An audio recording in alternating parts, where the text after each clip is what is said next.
Update on a story we first told you about back in September.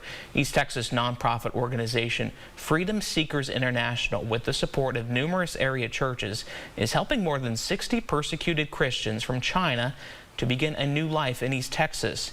The Shenzhen Holy Reformed Church, also known as the Mayflower Church, landed at DFW Airport last night, and they arrived in East Texas today. Last week, the church congregation had been arrested in Thailand and faced deportation back to China. However, a coalition of churches, nonprofit groups, and government officials came together to quickly bring the group to safety in East Texas. The church received a large welcome Friday night that included U.S. Ambassador of International Religious Freedom Rashad Hussein, as well as members from Congressman Nathaniel Moran's office. Freedom Seekers Director Deanna Brown is grateful to have the Mayflower arrive on this Easter weekend.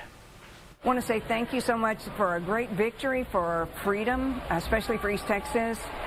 We were with them in Thailand when they walked out of the detention center. They got on a plane and they came here to America.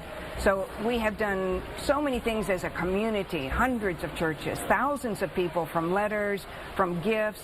It is important for us that we continue working together. Essentially, funding is needed for us to help them get adjusted and into their new lives here. But especially thank you for East Texas, Nathaniel Moran, and a number of individuals who have worked with us.